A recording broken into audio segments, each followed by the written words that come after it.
ಇನ್ನು ಕೇಂದ್ರ ಬಜೆಟ್ ಮಂಡನೆಗೆ ಕೌಂಟ್ ಡೌನ್ ಶುರುವಾಗಿದೆ. ಇವತ್ತು ಪ್ರಧಾನಿ ನರೇಂದ್ರ ಮೋದಿ ಮಹಾಲಕ್ಷ್ಮಿ ಅಷ್ಟಕ ಜಪಿಸಿದ್ದಾರೆ. ಮಹಾಲಕ್ಷ್ಮಿ ಅಷ್ಟಕದಿಂದ ಸಂಪತ್ತಿನ ಮಳೆ ಆಗುತ್ತೆ ಅನ್ನೋದು ನಂಬಿಕೆ. ಹಾಗಿದ್ರೆ ನಾಳೆ ಮಹಾಲಕ್ಷ್ಮಿ ಮನೆಗೆ ಬರ್ತಾಳ?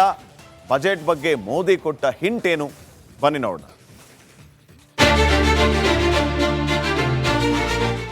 आज देश बड़े निर्णयों और नीतियों को असाधारण गति से लागू होते देख रहा है और इन निर्णयों में देश की गरीब, मध्यम वर्ग, युवा, महिलाओं, किसानों को सर्वोच्च प्राथमिकता मिली।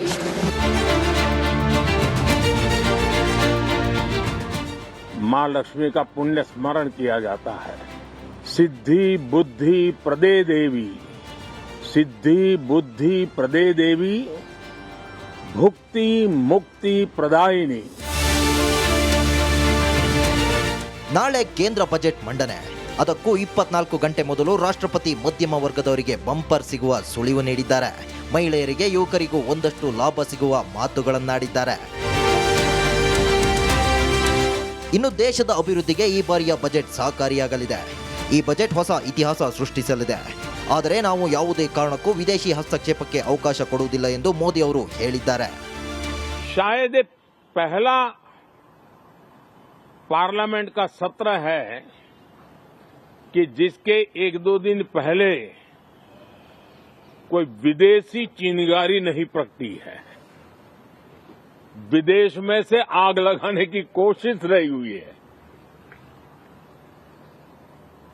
10 साल से 14 से देख रहा हूं, हर सत्र के पहले शरारत करने के लिए लोग तैयार बैठते थे। ನಿರ್ಮಲಾ ಲೆಕ್ಕಾಚಾರ ಹೇಗಿರುತ್ತೆ? ಈ ಬಾರಿ ಪಕ್ಕಾ ಮಧ್ಯಮ ವರ್ಗದ ಪರ ಬಜೆಟ್ ಬರುತ್ತೆ. ಆದಾಯ ತೆರಿಗೆ ಸ್ಲ್ಯಾಬ್ ಬದಲಾಗುವ ಸಾಧ್ಯತೆ ಅಧಿಕವಾಗಿದೆ. ಐಟಿ ರಿಟರ್ನ್ ಸಲ್ಲಿಕೆ ಸರಳವಾಗಬಹುದು. ತೆರಿಗೆದಾರರಿಗೆ ಒಂದಷ್ಟು ರಿಲೀಫ್ ಸಿಗಬಹುದು. ಮಹಿಳಾ ಸಬಲೀಕರಣಕ್ಕೆ ಹೆಚ್ಚು ಒತ್ತು ಸಿಗುವ ಸಾಧ್ಯತೆ ಇದೆ. ಈ ಬಾರಿ ಬಜೆಟ್ನಲ್ಲಿ ಜಿಎಸ್ಟಿ ಕಡಿಮೆ ಮಾಡುವ ಸಾಧ್ಯತೆಯೂ ಇದೆ. ಮೋದಿಯವರ ಅನ್ನ ಯೋಜನೆ ಮುಂದುವರಿಸಬಹುದು. ರೈತರಿಗೆ ಬಡ್ಡಿ ರಹಿತ ಸಾಲ 3 ರಿಂದ 5 ಲಕ್ಷಕ್ಕೆ ಏರಿಕೆಯಾಗುವ ಸಾಧ್ಯತೆ ಇದೆ. ಲೆದರ್, ಮೊಬೈಲ್ ಬಿಡಿಭಾಗಗಳ ಮೇಲಿನ ತೆರಿಗೆ ಹೆಚ್ಚಳ ಆಗುವ ಸಾಧ್ಯತೆ ಇದೆ. ರೈಲ್ವೆ ಇಲಾಖೆಗೆ 3 ಪ್ರಮುಖ ಕೊಡುಗೆ ನೀಡುವ ಸಾಧ್ಯತೆಯೂ ಇದೆ. ಇನ್ನು ದೊಡ್ಡ ನಗರಗಳ ಮೆಟ್ರೋ ಯೋಜನೆ ವಿಸ್ತರಣೆ ಕೂಡ ಆಗುವ ಸಾಧ್ಯತೆ ಇದೆ. ಬೆಂಗಳೂರು, ಅಹಮದಾಬಾದ್ ಸೇರಿದಂತೆ ಹಲವು ನಗರಗಳಲ್ಲಿರುವ ಮೆಟ್ರೋ ವಿಸ್ತರಣೆ ಬಗ್ಗೆ ದ್ರೌಪದಿ ಮುರ್ಮು ಸುಳಿವು ನೀಡಿದ್ದಾರೆ. भारतीय गणतंत्र ने 75 वर्षों की यात्रा भी पूरी की है। ये अवसर लोकतंत्र की जननी के रूप में भारत के गौरव को नई ऊंचाई देगा. ಈ ಬಾರಿಯ ಬಜೆಟ್ ಹಲವು ಕಾರಣಕ್ಕೆ ಪ್ರಾಮುಖ್ಯತೆ ಪಡೆದುಕೊಂಡಿದೆ. ದೇಶದಲ್ಲಿನ ಆರ್ಥಿಕ ಪರಿಸ್ಥಿತಿ, ನಿರುದ್ಯೋಗ, ಹಣದುಬ್ಬರ ಹಾಗೂ ಆರ್ಥಿಕ ಸಂಕಷ್ಟ ಸೇರಿದಂತೆ ಹಲವು ಕಾರಣಕ್ಕೆ ಈ ಬಾರಿಯ ಬಜೆಟ್ ಯಾವ ರೀತಿ ಇರಲಿದೆ ಎನ್ನುವ ಕುತೂಹಲ ಹೆಚ್ಚಾಗಿದೆ. News desk, republic Kannada. ಇನ್ನು ಕೇಂದ್ರ ಬಜೆಟ್ ಮಂಡನೆಗೆ ಕೌಂಟ್ ಡೌನ್ ಶುರುವಾಗಿದೆ. ಇವತ್ತು ಪ್ರಧಾನಿ ನರೇಂದ್ರ ಮೋದಿ ಮಹಾಲಕ್ಷ್ಮಿ ಅಷ್ಟಕ ಜಪಿಸಿದ್ದಾರೆ. ಮಹಾಲಕ್ಷ್ಮಿ ಅಷ್ಟಕದಿಂದ ಸಂಪತ್ತಿನ ಮಳೆ ಆಗುತ್ತೆ ಅನ್ನೋದು ನಂಬಿಕೆ. ಹಾಗಿದ್ರೆ ನಾಳೆ ಮಹಾಲಕ್ಷ್ಮಿ ಮನೆಗೆ ಬರ್ತಾಳ? ಬಜೆಟ್ ಬಗ್ಗೆ ಮೋದಿ ಕೊಟ್ಟ ಹಿಂಟ್ ಏನು? ಬನ್ನಿ ನೋಡೋಣ.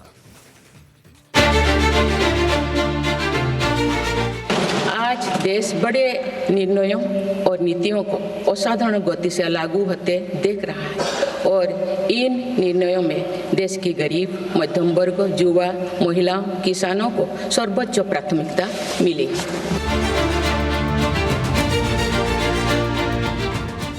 माँ लक्ष्मी का पुण्य स्मरण किया जाता है।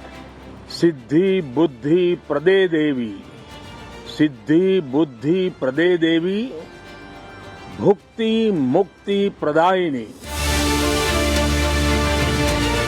ನಾಳೆ ಕೇಂದ್ರ ಬಜೆಟ್ ಮಂಡನೆ.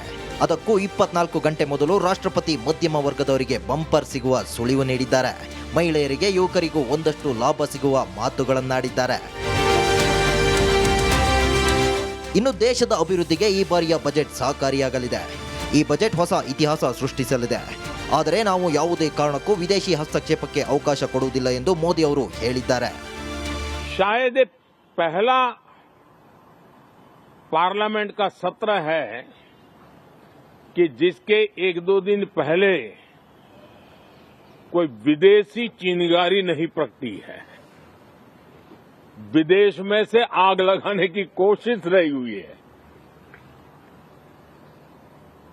10 साल से 14 से देख रहा हूं, हर सत्र के पहले शरारत करने के लिए लोग तैयार बैठते थे।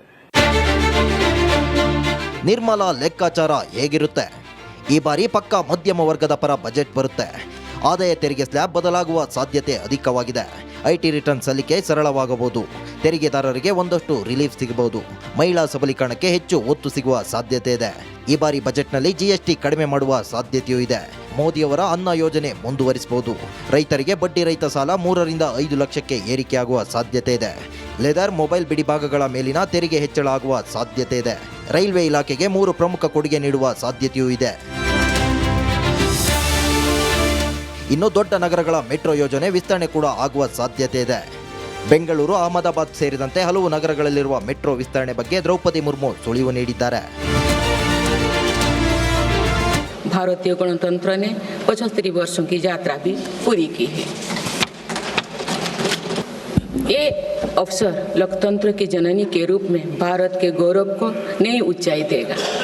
ಈ ಬಾರಿಯ ಬಜೆಟ್ ಹಲವು ಕಾರಣಕ್ಕೆ ಪ್ರಾಮುಖ್ಯತೆ ಪಡೆದುಕೊಂಡಿದೆ. ದೇಶದಲ್ಲಿನ ಆರ್ಥಿಕ ಪರಿಸ್ಥಿತಿ, ನಿರುದ್ಯೋಗ, ಹಣದುಬ್ಬರ ಹಾಗೂ ಆರ್ಥಿಕ ಸಂಕಷ್ಟ ಸೇರಿದಂತೆ ಹಲವು ಕಾರಣಕ್ಕೆ ಈ ಬಾರಿಯ ಬಜೆಟ್ ಯಾವ ರೀತಿ ಇರಲಿದೆ ಎನ್ನುವ ಕುತೂಹಲ ಹೆಚ್ಚಾಗಿದೆ. News desk, republic Kannada. ಇನ್ನು ಕೇಂದ್ರ ಬಜೆಟ್ ಮಂಡನೆಗೆ ಕೌಂಟ್ ಡೌನ್ ಶುರುವಾಗಿದೆ. ಇವತ್ತು ಪ್ರಧಾನಿ ನರೇಂದ್ರ ಮೋದಿ ಮಹಾಲಕ್ಷ್ಮಿ ಅಷ್ಟಕ ಜಪಿಸಿದ್ದಾರೆ.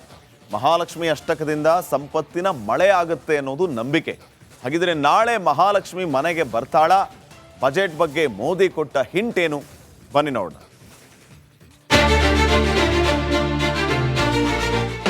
आज देश बड़े निर्णयों और नीतियों को असाधारण गति से लागू होते देख रहा है और इन निर्णयों में देश की गरीब, मध्यम वर्ग, युवा, महिलाओं, किसानों को सर्वोच्च प्राथमिकता मिली।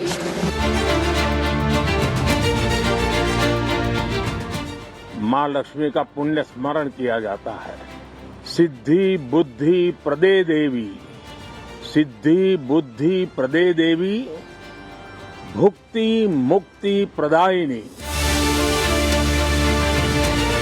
ನಾಳೆ ಕೇಂದ್ರ ಬಜೆಟ್ ಮಂಡನೆ.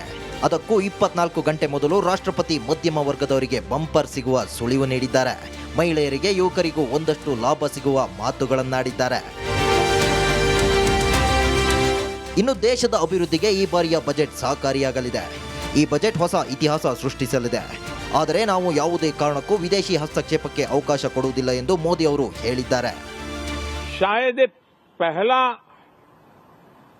पार्लियामेंट का सत्र है कि जिसके 1-2 दिन पहले कोई विदेशी चिंगारी नहीं प्रगटी है। विदेश में से आग लगाने की कोशिश रही हुई है।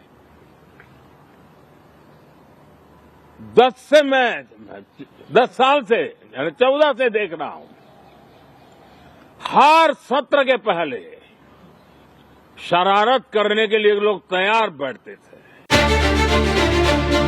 ನಿರ್ಮಲಾ ಲೆಕ್ಕಾಚಾರ ಹೇಗಿರುತ್ತೆ? ಈ ಬಾರಿ ಪಕ್ಕಾ ಮಧ್ಯಮ ವರ್ಗದ ಪರ ಬಜೆಟ್ ಬರುತ್ತೆ. ಆದಾಯ ತೆರಿಗೆ ಸ್ಲ್ಯಾಬ್ ಬದಲಾಗುವ ಸಾಧ್ಯತೆ